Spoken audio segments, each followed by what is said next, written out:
very happy to be in your midst once again. இன்னும் ஒரு முறை கூட உங்கள் மத்தியில் இருப்பதற்கு நான் மிகுந்த சந்தோஷம் அடைகிறேன். We are living in very uncertain times. நாம் மிகவும் ஒரு நிச்சயமற்ற காலங்களிலே நாம் வாழ்ந்து கொண்டிருக்கிறோம். We can see that on the one hand there is so much of persecution against Christians all over India. India முழுவதிலும் கிறிஸ்தவர்கள் அநேகர் உபத்திரவப்பட்டு கொண்டிருக்கிறதை ஒரு புறம் நாம் பார்க்கிறோம். We also see that AI, artificial intelligence, is taking away so many jobs. இன்னொரு பக்கம் பார்த்தால் இந்த ஆர்டிஃபிஷியல் இன்டெலிஜென்ஸ் என்கிற அந்த புதிய தொழில்நுட்பமானது எத்தனையோ வேலைகளை அநேகர் இழக்கச் செய்கிறது. So many people are living in stress, strain, anxiety. அநேகர் ஒரு அழுத்தத்தினாலும் கவலையினாலும் பயத்தினாலும் இருக்கிறார்கள். There is a verse in Luke 21 where it's written something like this: men fainting from fear because of the things which are happening in the world. லூக்கா 21ஆம் அதிகாரத்திலே ஒரு வார்த்தையை நாம் வாசிக்கிறோம். காரியங்கள் நடக்கிற சூழ்நிலைகளை பார்க்கும் பொழுது மனுஷருடைய இருதயம் பயத்தினாலே சோர்ந்து போம் என்று நாம் வாசிக்கிறோம். And we also see in Luke chapter 21, we can read that verse. இந்த வசனத்தை நாம் லூக்கா 21லே வாசிக்கலாம். Verse 34 onwards. 34ஆம் வசனம் முதல். It is written, take heed to yourself lest your heart be weighed down with carousing, drunkenness and cares of life, that the day will come upon you unexpectedly.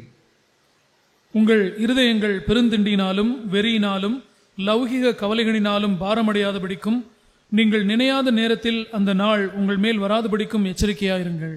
See, just think of what is written here. இங்கே எழுதப்பட்டிருப்பதை குறித்து யோசித்து பாருங்கள். People's hearts can be weighted down with cares of worries of life. இருதயங்கள் இந்த உலக கவலைகளினாலே பாரமடையக்கூடும். And they come into a trap. அது ஒரு கண்ணியை போல வர முடியும். See, think of a bird which is caught in a trap or an animal which is caught in a trap.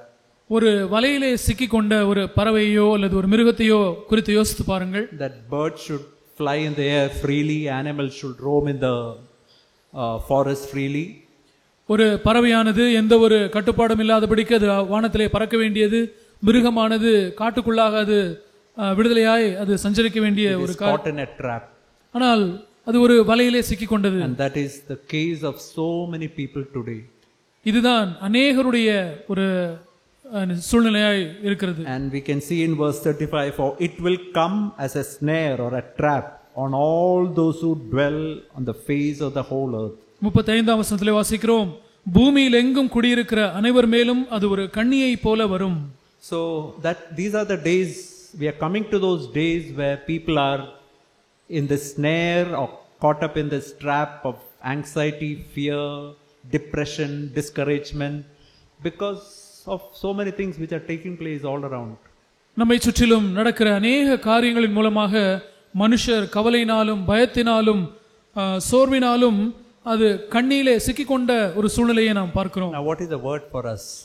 நமக்கு இந்த சமயத்திலே தேவையான வார்த்தை என்ன? Verse 36. 36ஆம் வசனம். Watch therefore or be alert and pray always that you may be counted worthy to escape, or I think in NASB it is written that you may have the power or strength to escape these things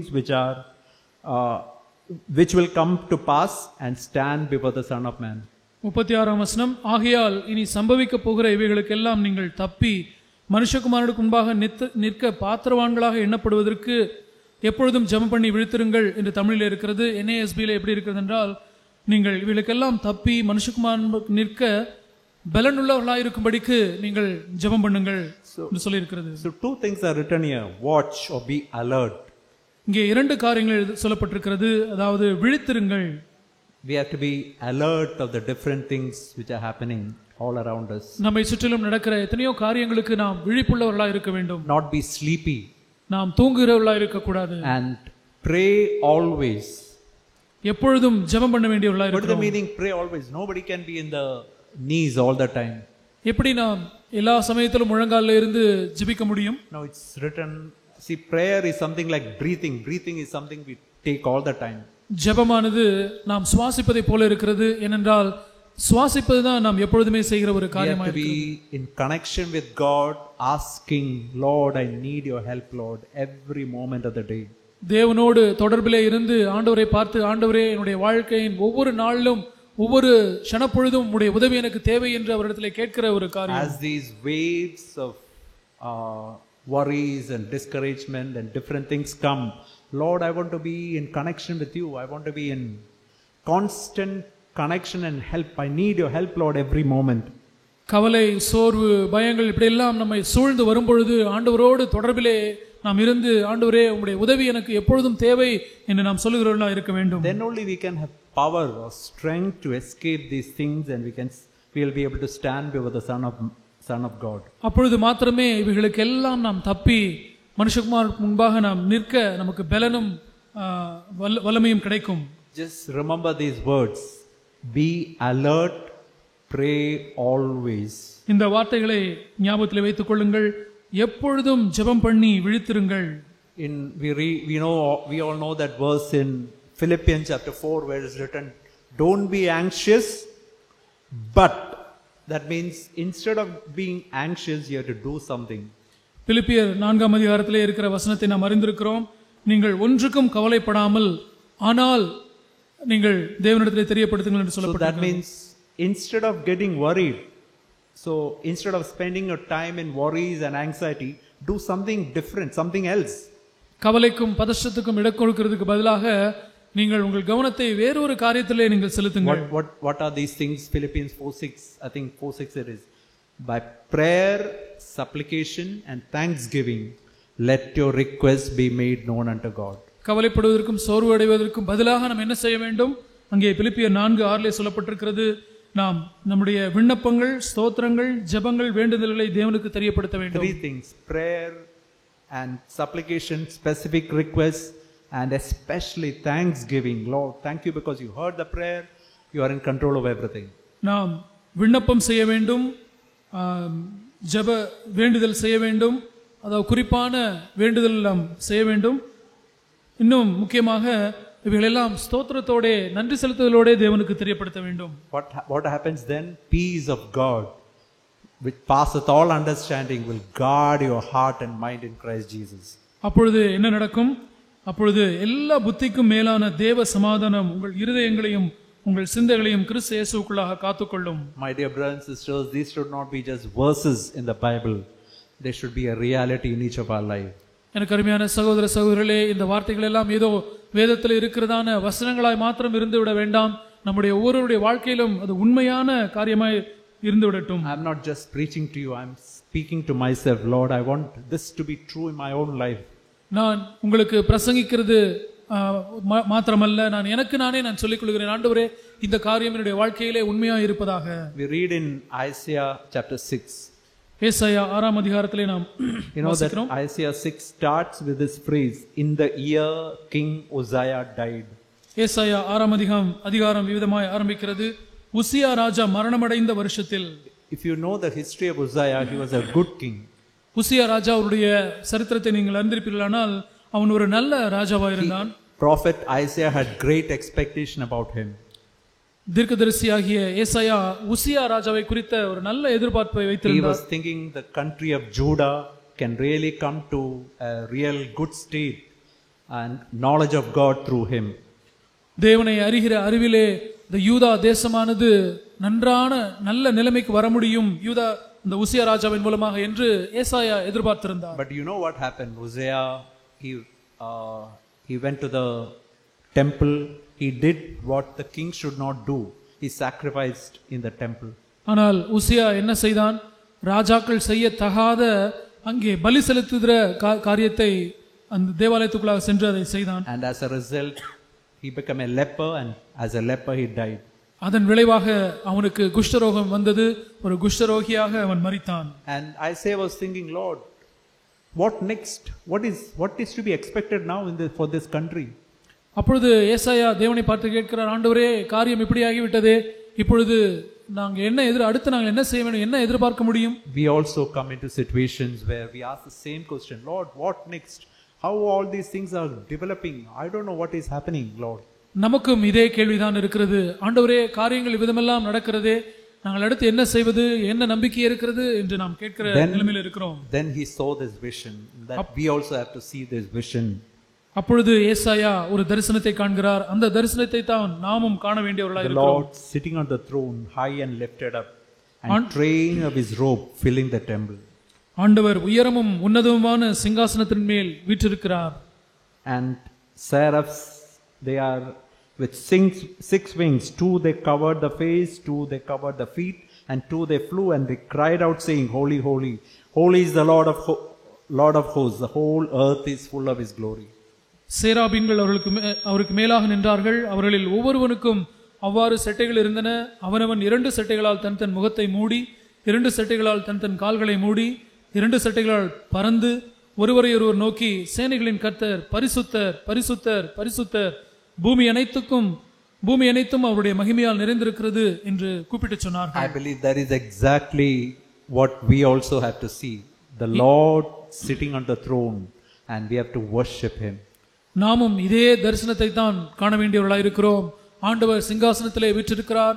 அவரை நாம் தொழுது கொள்ளுகிற அந்த தரிசனம் நமக்கு வேண்டும். We can turn to Psalm 93. சங்கீதம் 93க்கு நாம் திருப்பிக் கொள்ளலாம். You know, this psalm starts with the phrase, the Lord reigns.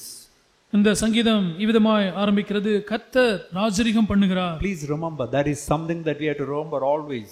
Whatever be the situation that we are facing, whatever be the uncertainty we are facing, whatever be the family situation, whatever be the financial situation, நமக்கு எந்த விதமான சூழ்நிலை இருந்தாலும் சரி, பொருளாதார சூழ்நிலை நெருக்கடிகள் இருந்தாலும் சரி, எவ்விதமான குடும்ப சூழ்நிலையில் இருந்தாலும் சரி, கர்த்தர் ராஜரிகம் பண்ணுகிறார் என்கிறதை நாம் நினைவு கொள்ள வேண்டும். Let's remember this word, the Lord reigns, is clothed in majesty.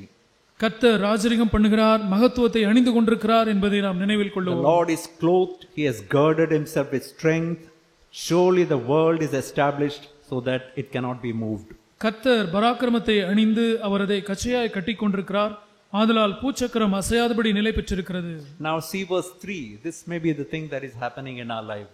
3ஆம் வசனத்தை பாருங்கள். இதுதான் நம்முடைய நாட்களிலே நடந்து கொண்டிருக்கின்றது. Floods have lifted up, O Lord. Floods have lifted up their voice. Floods lifted up their waves. கர்த்தாவே, நதிகள் எழும்பின, நதிகள் இரைச்சலிட்டு எழும்பின, நதிகள் அலை திரண்டு எழும்பின. Floods, is it nadiyal? வெள்ளம் புரண்டு ஓடுகிறது. We can see just waves after waves may be coming in our life. That may be what we are seeing in our life. வெள்ளம் அலை மேல் அலையாக புரண்டு நம்மேல் வருகிறது. And just see this verse 4. The Lord is high, is mightier than the noise of many waters, than the mighty waves of the sea. 4ஆம் வசனத்தை பாருங்கள். திரளான தண்ணீர்களின் இரைச்சலை பார்க்கிலும், சமுத்திரத்தின் வலிமையான அலைகளை பார்க்கிலும் கர்த்தர் உன்னதத்திலே வல்லமையுள்ளவர். In NASB is written more than the breakers. Breakers means all the wreckers, all the destroyers. More than whatever things are destroying our life, remember the Lord is mighty. The Lord is above everything. NASB ஆங்கில வேதாகமம் இப்படியாக சொல்லுகிறது, இங்கே திரளான தண்ணீர்கள் இரைச்சல்ங்கிறதை காட்டிலும் அழிக்கிற காரியம், உடைக்கிற காரியம் எதுவா இருந்தாலும் அவைகள் எல்லாவற்றையும் பார்க்கிலும் கர்த்தர் உன்னதத்திலே வல்லமை உள்ளவராய் இருக்கிறார். Can we have that vision, my dear brothers and sisters? The Lord is mightier than all the other things that are happening around us. நம்மை சுற்றிலும் நடக்கிற எத்தனையோ காரியங்களை பார்க்கிலும் கர்த்தர் வல்லமையும் பராக்கிரமமும் உள்ளவர் என்கிற அந்த தரிசனத்தை நாம் ஒவ்வொருவரும் பார்த்து விடலாமா சகோதர சகோதரிகளே? Let's turn to Psalm 97. சங்கீதம் 97க்கு நாம் திருப்பிக் கொள்ளலாம். Here we see again this psalm also starts with the same phrase, the Lord reigns. இந்த சங்கீதமும் அதே வார்த்தையோடு வாக்கியத்தோடு தான் ஆரம்பிக்கிறது, கர்த்தர் ராஜரிகம் பண்ணுகிறார். Let the earth rejoice, let multitude of islands be glad. பூமி பூரிப்பாகி திரளான தீவுகள் மகிழ கடவது. There we can put our name. Because he is reigning, Sam want to rejoice, and all God's children, let us be glad. நம்முடைய பெயர்களை போட்டுக்கொள்ளலாம். கர்த்தர் ராஜரிகம் பண்ணுகிறார், நான் சாம் பூரிப்பாகி திரளான தீவுகள் மகிழ கடவது, அவருடைய பிள்ளைகள் மகிழ கடவர்கள். And just see this word, verse 3. A fire goes before him and burns up the enemies round about. 3ஆம் வசனம், அக்கினி அவருக்கு முன் சென்று சுற்றிலும் இருக்கிற அவருடைய சத்துருக்களை சுட்டெரிக்கிறது. See, fire is a picture of the Holy Spirit. அக்கினியானது பரிசுத்த ஆவியானவருக்கு அடையாளமாக இருக்கிறது. You know, when all these things, uncertainties are happening, what is most important is that we have to be filled with the Holy Spirit. நம்மை சுற்றிலும் நிச்சயமற்ற காரியங்கள் நடந்து கொண்டிருக்கிற வேளையிலே நமக்கு மிக முக்கியமான காரியம் என்னவென்றால் நாம் பரிசுத்த ஆவியானவராலே நிறையப்பட்டிருக்க வேண்டியதுதான். David Brainerd said that a person not filled the Holy Spirit, not baptized in the Holy Spirit, is like a person without fingers trying to do manual work. David Brainerd என்ற தேவ மனிதன் விதமாக சொன்னார், பரிசுத்த ஆவியினாலே அபிஷேகம் படாத, ஆவியினாலே நிரப்பப்படாத ஒரு மனுஷன் விரல்கள் இல்லாத கைகளினாலே ஒரு வேலையை செய்ய விரும்புகிற ஒரு மனுஷனுக்கு ஒப்பாயிருக்கிறான் என்று சொன்னார். Think you don't have these 10 fingers and you're trying to dig a hole or do some farming. How can you do that? இப்படி கற்பனை செய்து பாருங்கள், உங்கள் 2 கைகளிலும் விரல்களே இல்லை, நீங்கள் போய் எப்படி ஒரு வேலையை செய்வீர்கள்? எப்படி ஒரு வயலிலே ஒரு வேலையை செய்வீர்கள்? It's almost impossible. அது கிட்டத்தட்ட அது முடியாத காரியம். In the same way, living Christian life in these times without the baptism of the Holy Spirit is impossible. அதை போலவே இந்த நாட்களிலே பரிசுத்த ஆவியானவருடைய அபிஷேகம் இல்லாதபடிக்கு கிறிஸ்தவ வாழ்க்கையை வாழ்வது அது சாத்தியமற்றது. See, it's the Holy Spirit that can give us power and strength. பரிசுத்த ஆவியானவர் தான் நமக்கு வல்லமையையும் பலனையும் கொடுக்க முடியும். Overcome these things. இப்படிப்பட்ட காரியங்களுக்கு அவைகளுக்கு மீது வல்லமையும் பலனையும் அவர்தான் தர முடியும். The baptism of the Holy Spirit should not be a date. We have to be filled with the Holy Spirit every day in our life. It should not be a date. பரிசுத்த ஆவியினாலே அபிஷேகம் பெறுவது அல்லது பரிசுத்த ஆவியில் நிறையப்பட்டது இதோ ஒரு நாள் என்ற தேதி குறிப்பிட்டு சொல்வதற்காக அல்ல, ஒவ்வொரு நாளும் நாம் பரிசுத்த ஆவியினாலே நிரப்பப்பட வேண்டும். See verse 5, Psalm 97:5. சங்கீதம் 97:5 வசனத்தை பார்க்கலாம். Sometimes we are sitting here with a mountain in front of us. சில சமயங்களிலே நமக்கு முன்பாக ஒரு பெரிய மலை போன்ற காரியங்கள் அதுக்கு முன்பாக நாம் உட்கார்ந்து கொண்டிருக்கிறோம். A problem which is like a mountain. ஒரு மலையை போன்ற ஒரு பிரச்சனைகளுக்கு முன்பாக உட்கார்ந்து கொண்டிருக்கிறோம். What can happen when God empowers with the Holy Spirit? நம் மெய்யாகவே ஆண்டவர் நம்மை பரிசுத்த ஆவியினாலே பலப்படுத்தும் பொழுது என்ன நடக்கும்? Mountain melts like wax at the presence of God, at the presence of the Lord, the whole earth. கர்த்தரின் பிரசன்னத்தினால் பர்வதங்கள் மெழுகு போல உருகிற்று, சர்வ பூமியினுடைய ஆண்டவரின் பிரசன்னத்தினாலேயே உருகி போயிற்று. That anxiety, that stress, that depression, that discouragement, all can melt away like a wax.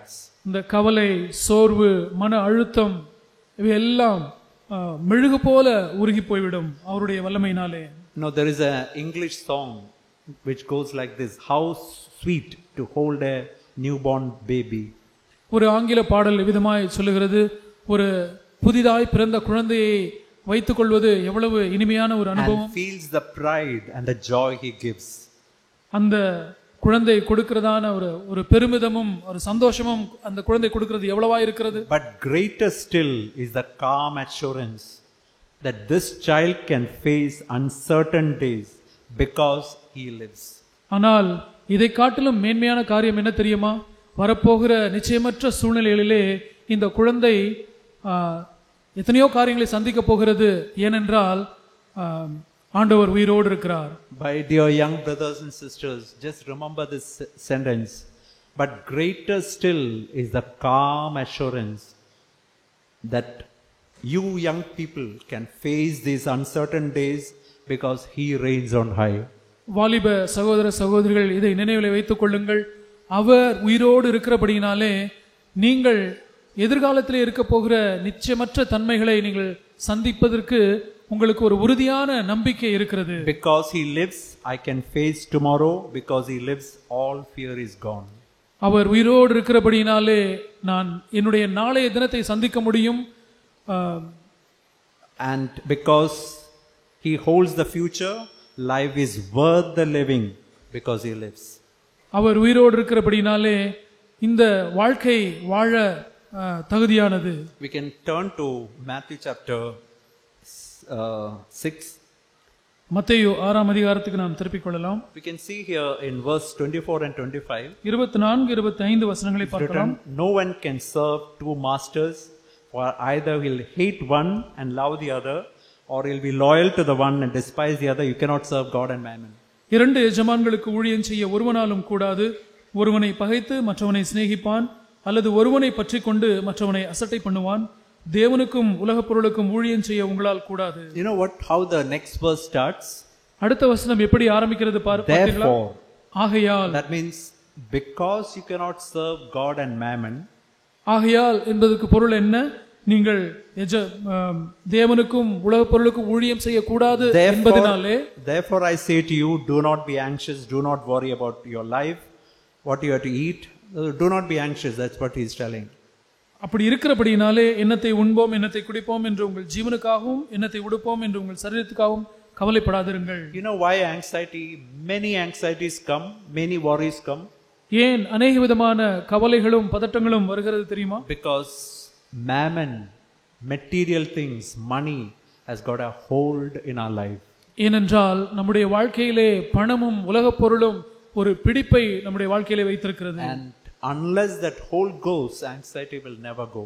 அந்த பிடிப்பு, பணமும் உலகப் பொருளும் நம்முடைய வாழ்க்கையின் மீது வைத்திருக்கிற பிடிப்பு நம்மை விட்டு போகாத பட்சத்தில் நமக்கு கவலையும் பதட்டமும் விடுபடாது. See, please remember, Bible never says money is the root of all evil. Bible never says that. இதை ஞாபகத்தில் வைத்துக் கொள்ளுங்கள். வேதம் இவ்விதமாய் ஒருபோதும் சொல்லவில்லை பணம் எல்லா தீமைக்கும் வேர் என்று வேதம் சொல்லவே இல்லை. Money is extremely important. Money, we need money for so many things. பணம் மிக முக்கியமான ஒரு காரியம். எத்தனையோ காரியங்களுக்கு பணம் நமக்கு உதவி செய்கிறது. But what does the Bible say? ஆனால் வேதம் என்ன சொல்கிறது? Love of money is the root of all evil. பண ஆசையே எல்லா தீமைக்கும் வேராய் இருக்கிறது. It's something like if you have got a servant in the home, it's an extremely useful thing. இது எப்படி இருக்கிறது என்றால் வீட்டிலே ஒரு வேலைக்காரி இருப்பார்கள் என்றால் அவர்கள் மிக உதவிகரமானவர்கள். But if you try to make the servant your wife, that is a terrible thing. ஆனால் அந்த வீட்டிலே வேலை செய்கிற அந்த பெண்ணை உங்களுடைய மனைவியாய் நீங்கள் மாற்றிவிட்டால் அது மிகவும் கொடிய காரியம். In the same way, money is extremely useful, but we should never allow money to have control over our life. அதே போலவே பணம் மிகவும் உபயோகமுள்ள ஒரு காரியம். ஆனால் அது ஒரு எஜமானாய் மாறிவிடக் கூடாது. We have to love God and never love money. நாம் தேவனை நேசிக்க வேண்டும், ஒருபோதும் பணத்தை நேசிக்க கூடாது. So that is something we have to really remember. We have to seek the Lord. Lord, I want to be freed from the love of money. இதை நாம் நினைவில் கொள்ள வேண்டும். ஆண்டவரிடத்தில் கேட்க வேண்டும், ஆண்டவரே பண ஆசையிலிருந்து நான் விடுதலை பெற வேண்டும் என்று கேட்க வேண்டும். Because as long as love of money is there, anxiety will never go away from our life. ஏனென்றால் பண ஆசை நம்முடைய வாழ்க்கையில இருக்கிற வரைக்கும் கவலையும் பதட்டமும் நம்முடைய வாழ்க்கையை விட்டு போய்விடாது. Then if you continue to read down, the God, Matthew is asking so many questions. இதை தொடர்ந்து நீங்கள் வாசிப்பீர்களானால், அந்த அதிகாரத்தை வாசிப்பீர்களானால் மத்தேயு இன்னும் அதிகமான கேள்விகளை கேட்கிறார். I'm not going to turn to all that. It's wonderful to read this portion. இந்த வேத பகுதியை வாசிக்கிறது மிக அருமையா இருக்கிறது. He's telling that compared to just think of the nature and look at the beauty of the nature and how God is clothing the grass, the trees, all these things. Are you not much more worthy than all these things? அவர் பார்க்கிறார், இந்த உங்களை சுற்றி இருக்கிறதான இந்த இயற்கை படைப்பை பாருங்கள், உலகத்தை பாருங்கள், பறவைகள், பூக்கள், மரங்கள் இவைகளெல்லாம் ஆண்டவர் அழகாய் உடுத்தி இருக்கிறாரே, அவைகளை காட்டிலும் நீங்கள் விசேஷித்தவர்கள் அல்லவா? Once a painter said something like this. He said, when I look at the beauty of the nature, beauty of the mountains, beauty of the valleys, all we painters are just amateurs.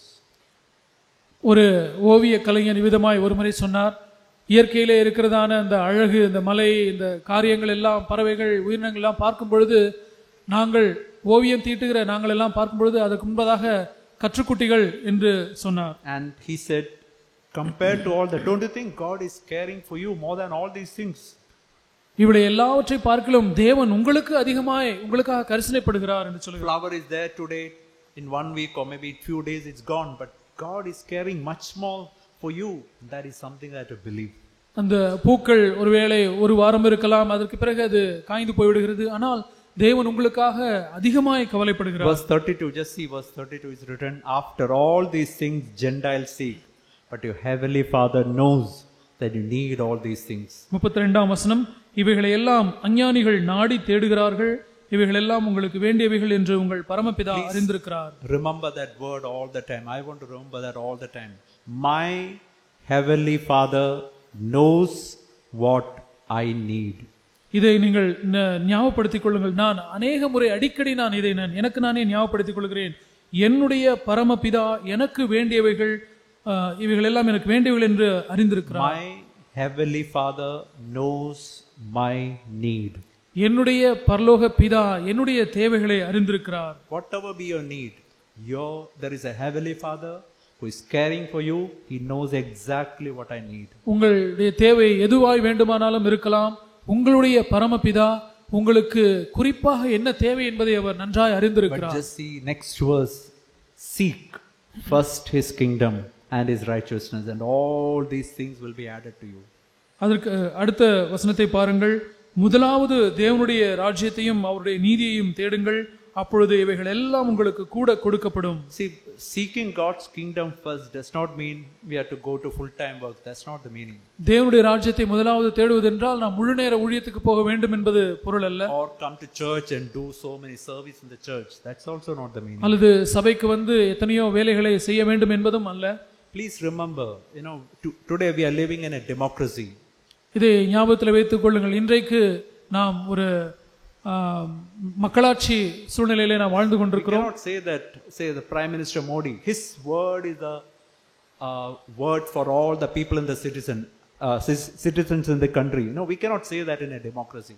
ஒரு மக்களாட்சி நிலைமையிலே இந்த தேசத்தினுடைய பிரதமராக இருக்கக்கூடிய நரேந்திர மோடி அவர்கள் சொல்லுகிற வார்த்தை எல்லா குடிமக்களுக்கும் பொருந்தும் என்று சொல்ல முடியாது. But if there is a king in the country, his word is the rule for the whole country.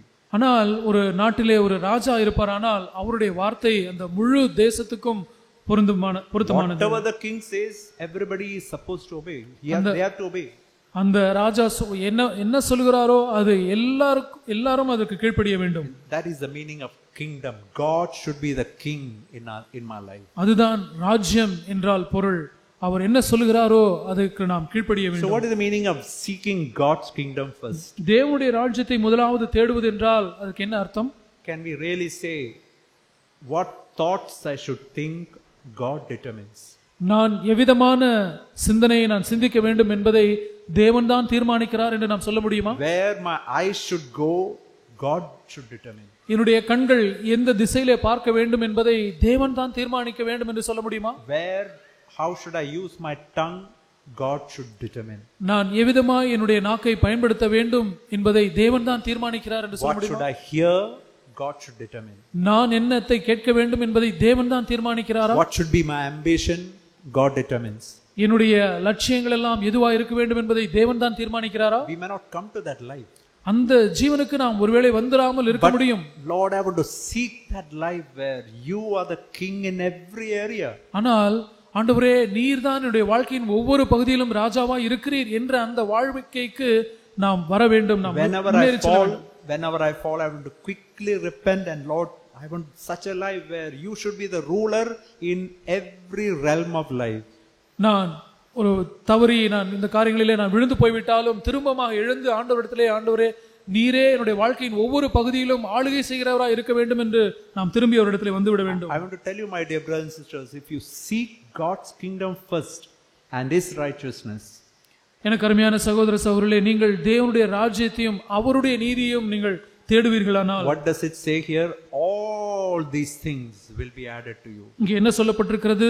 இவைகள் எல்லாம் உங்களுக்கு கூட கொடுக்கப்படும். However uncertain be the situations outside, வெளி உலகத்திலே எவ்விதமாய் காரியங்கள் நிச்சயமற்றவைகளா இருந்தாலும் கூட, whatever be the turmoils going on everywhere all around us, நம்மை சுற்றிலும் எங்கிலும் இருக்கிற எத்தனையோ காரியங்கள் எவ்வளவாய் குழப்பமாய் இருந்தாலும், God will supply all our need. நம்முடைய எல்லா தேவைகளையும் தேவன் சந்திப்பார். Not all I want, but all I need. நான் விரும்புகிற எல்லாவற்றையும் சந்திப்பார் என்று அல்ல, என்னுடைய தேவைகள் எல்லாவற்றையும் அவர் சந்திப்பார். And so what should I do? There is one more thing. So first thing I have to do, because my God is my Father, the first thing I have to do is seek his kingdom first and his righteousness. நான் என்ன செய்ய வேண்டும்? முதலாவது தேவன் என்னுடைய தகப்பனாய் இருக்கிறபடினாலே அவருடைய ராஜ்யத்தையும் அவருடைய நீதியையும் நான் தேட வேண்டும். There is one more thing I have to do. இன்னொரு காரியமும் நான் செய்ய வேண்டும். That is what is written in verse 34. அதைத்தான் 34ஆம் வசனத்திலே நாம் Do not worry about tomorrow. Tomorrow will worry about its own things. Sufficient for the day is its own trouble. ஆகையால் நாளைக்காக கவலைப்படாதிருங்கள், நாளைய தினம் தன்னுடையவைகளுக்காக கவலைப்படும், அந்தந்த நாளுக்கு அதனதன் பாடு போதும். Don't you think that so many of our worries about what will happen tomorrow means after 1 week, after 1 month, after 1 year, so many of our thoughts are there. நாளைய தினம் என்றால் என்ன? அது அடுத்த வாரமாக இருக்கலாம், அடுத்த மாதமாக இருக்கலாம். அவைகளை குறித்து என்ன நடக்கும் என்று சொல்லி எத்தனையோ நம்முடைய சிந்தைகள் ஓடுகிறது. 90%, 95% of things what we imagine will never take place. நாம் கற்பனை செய்து இதெல்லாம் நடக்குமோ இதெல்லாம் நடக்காதோ என்று சொல்லி யோசிக்கிறவைகளிலே 90-95% காரியங்கள் அப்படி நடக்கிறதே இல்லை. So just we have to take heed to this word. Don't think about tomorrow.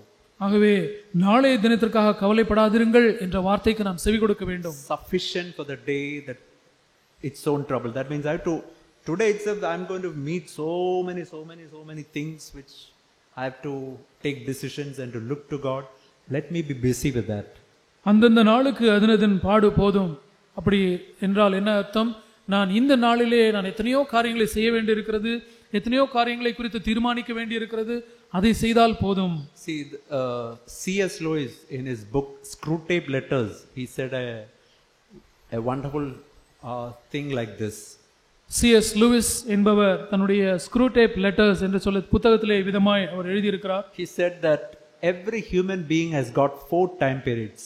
ஒவ்வொரு மனுஷனும் அவனுக்கு 4 காலங்கள் உண்டு என்று சொல்லியிருக்கிறார்.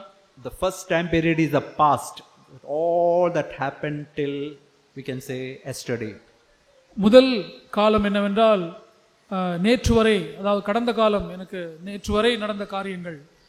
Second time period is today. இரண்டாவது காலம் இன்றைக்கு. Third time period is tomorrow, means 1 month, what tomorrow, next month, next year, after 10 years, whatever. நாளை, அதாவது எதிர்காலம், அதாவது நாளை தினத்திலிருந்து அடுத்த வாரம், அடுத்த மாதம், அடுத்த வருடம், அப்படி எதிர்காலம். And fourth time period is the day we are going to stand before the judgment seat of God. நான்காவது காலம் என்னவென்றால் நாம் கிறிஸ்துவுடைய நியாயாசனத்திற்கு முன்பாக நிற்கும் அந்த நாள். So 4 time periods: past, today, near future, day we are going to stand before the judgment seat of God. அவை எல்லா மனுஷருக்கும் இருக்கக்கூடிய 4 காலங்கள்: கடந்த காலம், இன்றைக்கு, எதிர்காலம், நித்தியத்திலே கிறிஸ்துவுக்கு முன்பாக நிற்க வேண்டிய நாள். The Bible clearly tells us not to think about 2 time periods, and Bible exhorts us to think about the other 2 time periods. வேதம் நாம் 2 காலங்களை குறித்து யோசிக்கவே கூடாது என்றும் மற்ற 2 காரியங்களை குறித்து நாம் அதிகமாக கரிசனை செலுத்த வேண்டும் என்று தெளிவாக சொல்கிறது. So what are the 2 time periods we should not think about? நாம் யோசிக்க வேண்டாம் என்று இருக்கக்கூடிய 2 காலங்கள் என்ன? நேற்றைய தினம் and near future. எதிர்காலத்தில் tomorrow near future. நேற்று, நாளை, அது சமீபத்தில் இருக்கக்கூடிய எதிர்காலம். What are the 2 periods we have to think about? நாம் யோசிக்க வேண்டிய 2 காலகட்டங்கள் என்ன? Today, இன்றைக்கு, and the day we are going to stand before the judgment seat of God. கிறிஸ்துவினுடைய நியாயாசனத்திற்கு முன்பாக நிற்கக்கூடிய அந்த நாள். இந்த 2 காலங்கள். You know how devil fools us? பிசாசானவன் எவ்விதமாய் நம்மை வஞ்சிக்கிறான் தெரியுமா? We'll think about the past. So many of our thoughts: condemnation, discouragement, this happened, that happened, Lord, what will happen, this all things happen, Lord, what a shameful thing. Like so many things about the past. நாம் நம்முடைய கடந்த காலங்களை குறித்து எத்தனையோ விதமாய் சிந்திக்கும்படி பிசாசன் நம்மை வைக்கிறான். ஏன் இது நடந்தது, இப்படி நடந்து விட்டதே, இது எவ்வளவு மோசமான காரியம், எவ்வளவு வெட்கக்கேடான காரியம் என்று சோர்வும் கவலையும் வரக்கூடிய அந்த கடந்த காலத்துக்குரிய சிந்தனைகள். Good that happened, trying to make us proud. Devil brings all those things also. அல்லது நாம் ஏதோ செய்த ஒரு நல்ல காரியங்கள் நம்மை பெருமையடைய செய்யக்கூடிய எண்ணங்கள், கடந்த காலத்தை குறித்த எண்ணங்கள் உண்டு. But Bible clearly tells us not to think about the past. ஆனால் வேதம் மிக தெளிவாக சொல்லுகிறது கடந்த காலத்தை, கடந்து போனவைகளை குறித்து யோசிக்க வேண்டாம் என்று. Bible tells forgetting the past. பின்னானவைகளை மறந்து என்று வேதம் சொல்லுகிறது. Okay, Bible also tells not to think about near future. That is exactly what we read now. Do not worry about tomorrow. நாளை தினத்திற்காக கவலைப்படாதீர்கள் என்று சொல்லுகிறது போல எதிர்காலத்தை, சமீபத்தில் இருக்கக்கூடிய எதிர்காலத்தை குறித்து நான் கவலைப்படக்கூடாது என்று வேதம் தெளிவாக சொல்லுகிறது. In that book Screwtape Letters, I don't know whether we have read it. It's a beautiful book. If you can read it, it's wonderful. அந்த ஸ்க்ரூ டேப் லெட்டர்ஸ் என்ற C.S. லூயிஸ் எழுதின அந்த புத்தகம் எத்தனை பேர் வாசித்திருக்கிறீர்கள் என்று தெரியவில்லை. உங்களால் வாசிக்க முடியுமானால் அது ஒரு வாசிக்க வேண்டிய ஒரு நல்ல புத்தகம். It's a book which deals with, there is a senior devil who is instructing a junior devil who is in charge of a particular believer. அந்த புத்தகம் எப்படி என்ன சொல்லுகிறது என்றால் அதில் 2 கதாபாத்திரங்கள் உண்டு. ஒன்று மூத்த சாத்தான் பிசாசு, இன்னொன்று குட்டி பிசாசு. அந்த குட்டி பிசாசுகள் ஜனங்களுடைய அலுவல்களை சந்திக்கிற ஒரு பிசாசு. So there's one believer, this junior devil is in charge of that believer. இந்த ஒரு குட்டி பிசாசு ஒரு விசுவாசியின் மீது அதிகாரமுடையவனாய் இருக்கிறான். So he's telling him how to distract him from God. He's a believer, that particular person is a believer, he's a good believer. How to distract him from God and Jesus Christ. அந்த விசுவாசியானவன் ஒரு நல்ல விசுவாசி. அந்த விசுவாசியை தேவனை விட்டும் கிறிஸ்துவை விட்டும் எப்படி கவனம் சிதற செய்ய முடியும் என்று சொல்லி இந்த பெரிய பிசாசு இந்த குட்டி பிசாசுக்கு ஆலோசனைகளை சொல்லுகிறது. And he's telling this now to the junior devil. The senior devil is telling the junior devil like this. இந்த பெரிய பிசாசு குட்டி பிசாசுகளிடத்திலே விதமாய் ஆலோசனை சொல்லுகிறது. Make this believer think about all that happened in the past. இந்த விசுவாசி தனக்கு கடந்த காலத்திலே நடந்த எல்லா காரியங்களையும் குறித்து யோசிக்கும்படியாக அவனை அப்படி செய்து விடு. Let him get discouraged, let him get condemned about it. அவன் அதை குறித்து சோர்வடைந்து விடட்டும், அவன் அதை குறித்து சுய ஆக்கினை தீர்ப்பு அடைந்து விடட்டும். Let him not think about today, let him not think about day he is going to stand for the judgment seat of God. அவன் இன்றைய தினத்தை குறித்தும் கிறிஸ்துவினுடைய நியாயாசனத்துக்கு முன்பாக நிற்கக்கூடிய அந்த நாளை குறித்தும் அவன் ஒருபோதும் நினைத்து விட வேண்டாம். But many times we fail to make him think about yesterday. ஆனால் அநேக முறை அவன் நேற்றைய தினத்தை குறித்து யோசிக்க செய்ய முடியாமல் நாம் தவறிவிட்டோம். There is a beautiful time we can really concentrate on. ஆனால் நாம் மிகவும் கவனம் செலுத்தக்கூடிய ஒரு அருமையான காலம் இருக்கிறது. That is near future. அது வருங்காலம். Make him think about, oh, this is going to happen, that is going to happen, this may happen in your family, this may happen to your child. உன்னுடைய குடும்பத்துக்கு இப்படி நடக்க போகிறது, உன்னுடைய பிள்ளைக்கு இப்படி நடக்க போகிறது, எதிர்காலத்தில் இந்த காரியங்கள்லாம் நடக்க போகிறதுன்னு சொல்லி அவனை கவலைக்குள்ளாக நடத்திவிடு. He is telling 95% of things will never, 95 to 99% never will take place like that. அந்த பெரிய பிசாசு குட்டி பிசாசு சொல்லுகிறது இப்படி காரியங்கள் எல்லாம் 95 to 99% காரியங்கள் எல்லாம் நடக்க போவதே இல்லை. But just make him dwell on all these things. ஆனால் இந்த விசுவாசி அப்படிப்பட்ட காரியங்களிலேயே தன்னுடைய சிந்தையை லைத்திருக்க அவனை அப்படி செய்து விடு. That is our best time period in order to distract him from God and take him away from the right path. அவனுடைய வாழ்க்கையை தேவனை விட்டும் சரியான பாதையை விட்டும் கவனம் சிதற செய்யக்கூடிய ஒரு நல்ல காலகட்டம் இந்த வரும் காலம் தான். Let him not think about today, let him not take up his cross today, let him not look to God today, let him not spend time with God today. இன்றைக்கு அவன் கிறிஸ்துவை பற்றி யோசிக்க வேண்டாம், தேவனோடு நேரம் செலவிடுவதை பற்றி யோசிக்க வேண்டாம், சிலுவை சுமப்பதை பற்றி அவன் இன்றைக்கு யோசிக்க வேண்டாம். And he should never think about the day he is going to stand before God. அதோடு கூட அவன் கிறிஸ்து நியாயாசனத்துக்கு முன்பாக நிற்க வேண்டிய அந்த நாளை குறித்தும் அவன் ஒருபோதும் யோசிக்க வேண்டாம். That is the tactic of devil. இதுதான் பிசாசுனுடைய தந்திரம். Let's really be on guard. நாம் இதை குறித்து ஜாக்கிரதையா இருப்போம். Just want to show one more portion and close. இன்னும் ஒரு வேத பகுதியை காண்பித்து முடிக்க விரும்புகிறேன். We can turn to Isaiah 40. ஏசாயா 40ஆம் அதிகாரம். You know, Isaiah 40 is a wonderful chapter. It starts like this: comfort, yes, comfort my people, says your God. ஏசாயா 40ஆம் அதிகாரம் மிக அற்புதமான ஒரு அதிகாரம். என் ஜனத்தை ஆற்றுங்கள், தேற்றுங்கள் என்று அது ஆரம்பிக்கிறது. See, this is a chapter which tells about the greatness of God. இது தேவனுடைய மகத்துவத்தை சொல்லக்கூடிய ஒரு அதிகாரம். Just maybe I can show you some few verses. You may know it, but just for the sake of those who do not know, see in verse 12, God is described as who measures the waters in the hollow of his hand. நீங்கள் இந்த அதிகாரத்தை வாசித்திருக்கலாம், காரியங்களை குறித்து அறிந்திருக்கலாம். ஒருவேளை அறியாதவர்களுக்காக நான் இதை சொல்லுகிறேன். 12ஆம் வசனத்தை பாருங்கள். தண்ணீர்களை தமது கைப்பிடியால் அளந்து வானங்களை ஜானளவாய் பிரமாணித்து பூமியின் மண்ணை மரக்காலில் அடக்கி பர்வதங்களை துலாக்கோலாலும் மலைகளை தராசாலும் நிறுத்தவர் யார்? Verse 17, all nations before him as nothing. They are counted by him less than nothing and worthless. 17ஆம் வசனம், சகல ஜாதிகளும் அவருக்கு முன்பாக ஒன்றுமில்லை, அவர்கள் சூனியத்தில் சூனியமாகவும் மாயையாகவும் எண்ணப்படுகிறார்கள். And you know, it's written that some of these rulers, God just they rule. I don't know where it's written. Somewhere it's written. They rule. God just breathes, and that is the end of it. இது எங்கே சொல்லியிருக்கிறது என்று சொல்லி, இங்கே பூமியிலே அரசாளுகிறவர்கள் அவர்கள் எவ்வளவாய் ஒன்றுமில்லாதவர்கள் என்றால் ஆண்டவர் ஒரு மூச்சு விட்டால். Yeah, I think it is written in verse 23.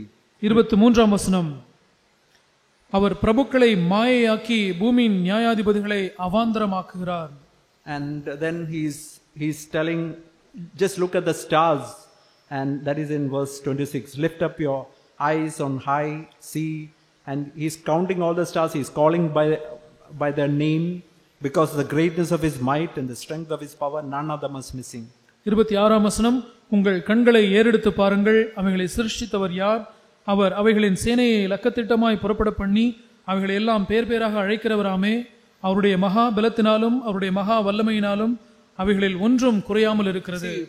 Before this great God, you know what Israel, we can put our name, maybe many times we are thinking like this.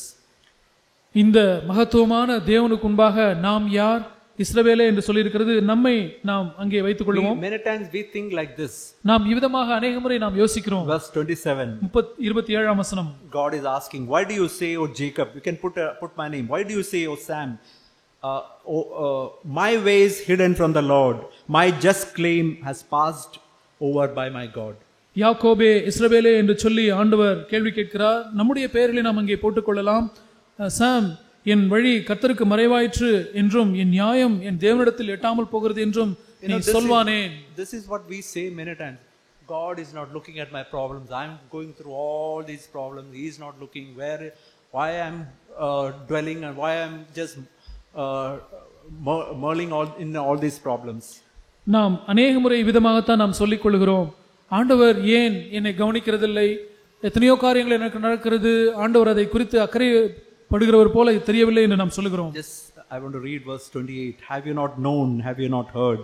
The everlasting God, the creator of the end of the earth, neither faints nor weary. There is no searching of his understanding.